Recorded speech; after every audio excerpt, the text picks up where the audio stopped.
viewers, once again you're welcome to your amazing program, Voice of the Priest Against Corruption.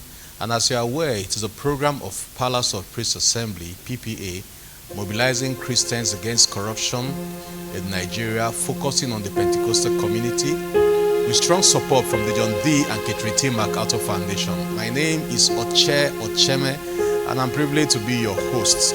As you're aware, every week we are privileged to have people who are voices from the Pentecostal community and people who are advocating and strongly fighting against the challenges of corruption in Nigeria.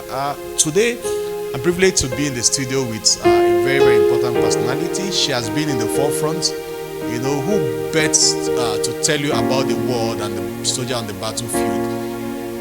Let you meet her. She'll introduce herself and tell us who she is. Good morning. May we meet you? Welcome. Okay, my name is Ojonugwa Negedu. Yes. I work at the Secretariat, that's the Sham Corruption Project Secretariat, as a program associate, and I've worked in that capacity since the inception of the Sham Corruption Project. All right. It's an honor to be with you this morning. All right. All right. Thank you so much, OJ. The question which is, I would want you to address at this point is, what has been the response from the Pentecostal community? You know, ab initio, I'm sure you were met with a lot of restraints, a lot of challenges, and a lot of people were living in denials. But after several years of interacting with these people, advocating and making all the efforts, so far, how has been the response? Okay, the response for me, or let me even take it from a personal perspective. Yes. Working in this project in the last 5 years, for me, it's been challenging, it's been impactful, and it's been fulfilling. Initial challenges that we had from the inception was that, how dare one organization say there's corruption in the church? That was one big challenge. Another challenge that we faced initially was, Pentecostals, they are known as individual people. Me, I do my own thing, I protect my church and all of that. Yeah. It was another big challenge because they thought it was an organization, a faith organization that was coming on board, doing something new. Yeah. Maybe it was going to interfere in taking their church members. Yeah. But over the years, we have been able to overcome these challenges. A lot of pastors have actually agreed with us that there's corruption in the church, and that we are not here to take anybody's member, but we are here to bring a larger impact to our community, with the objective of helping the Pentecostal community in Nigeria to change their narrative. It's an opportunity for them because they are not to be interested in taking people's tithe and money. But now with the coming of our project, we have changed the narrative of the Pentecostal community in Nigeria, that they are not only interested in taking people's tithes, they are agents of change now. And I will give you a particular outcome, please, from this project. Yeah.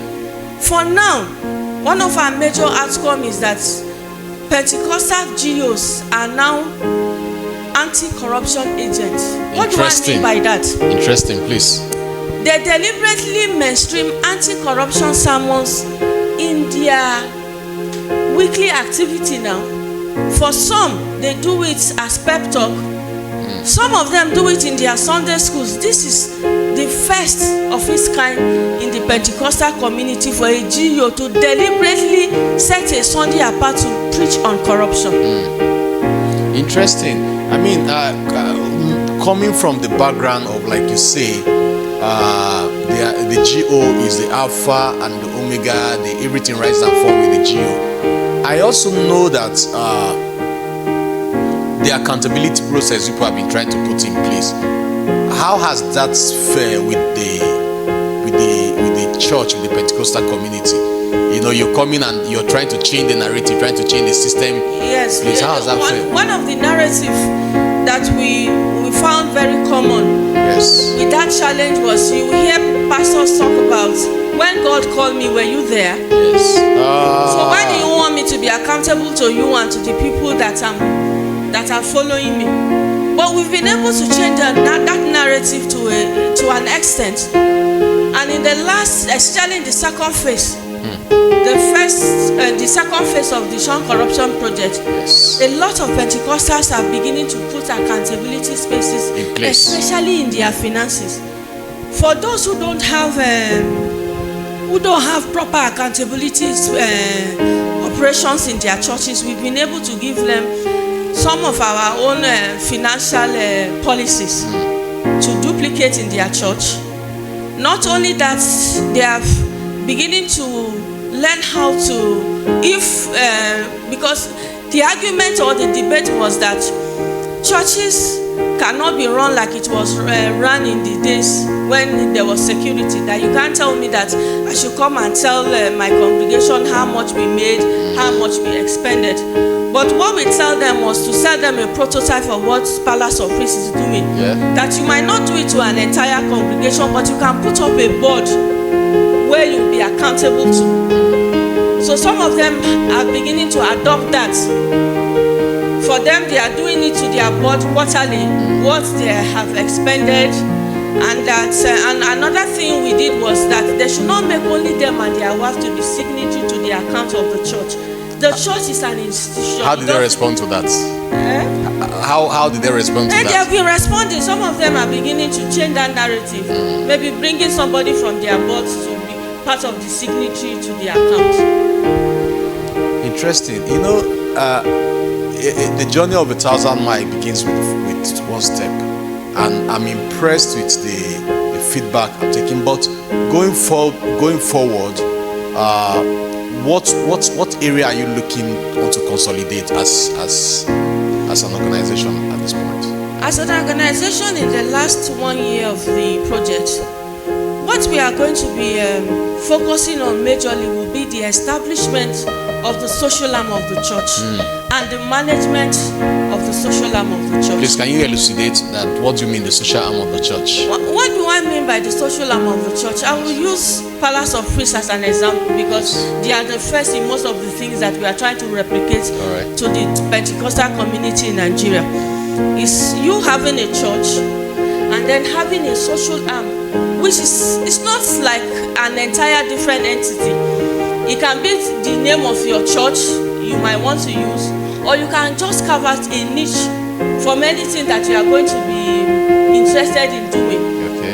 Then you have some people who will run that social arm, and that social arm will not interfere with the spirituality of the Pentecostal activity.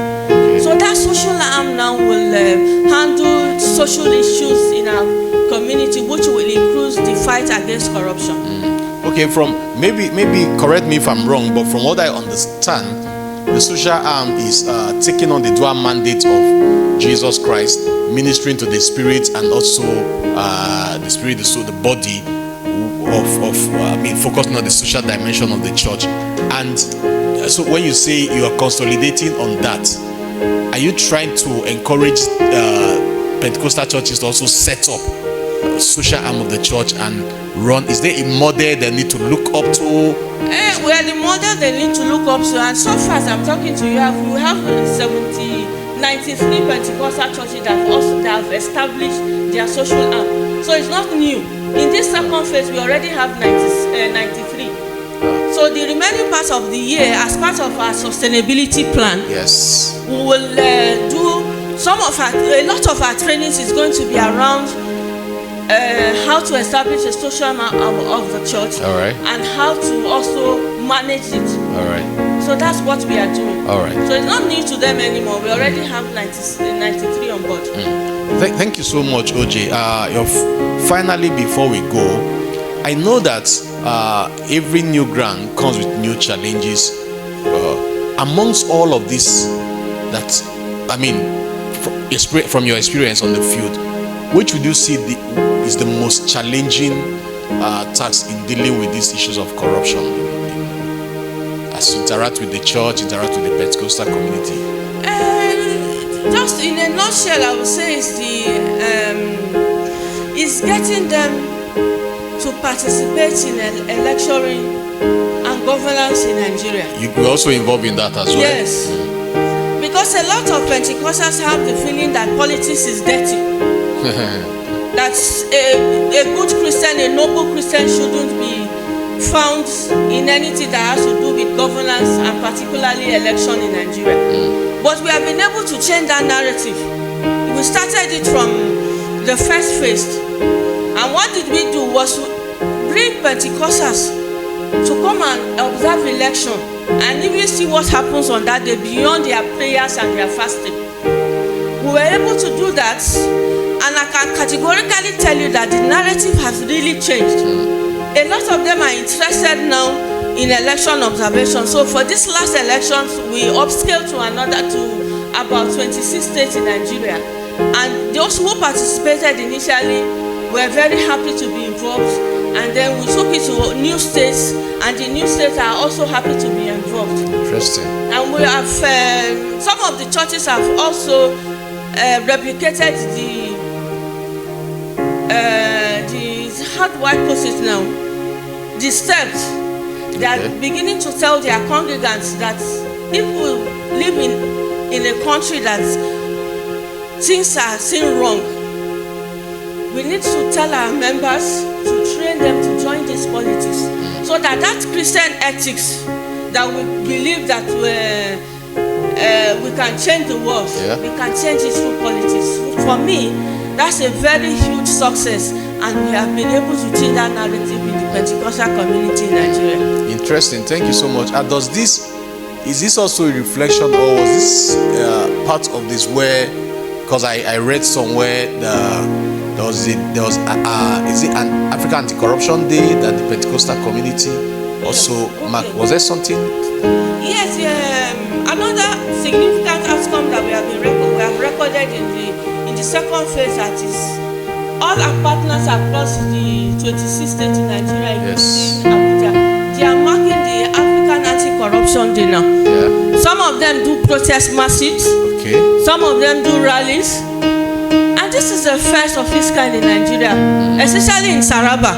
We have the PFN chairman leading the rally, leading the protest, and talking about corruption. So they know it now. This is the second year that in July every year, a whole week is dedicated to doing activities around anti-corruption activity in Nigeria.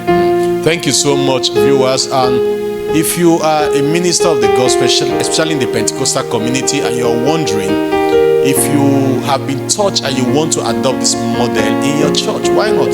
You can reach out to us on all our social media handle, and we'll carry you along as much as possible. But I mean, you should no longer sit on the fence and be giving excuses. From what I know, and I'm fully aware, that the PPA and PPG was able to extrapolate about 115 verses of the scripture speaking directly or to the issues of corruption in the Bible. So don't let anybody deceive you that corruption is not a challenge. And a lot of you I see a lot of questions who are asking, okay, why focusing on the Pentecostal community? I also know that others are also focusing in the Orthodox. There's a group that addresses that. In the Islamic community, there's also a group that addresses that. And come to think of it,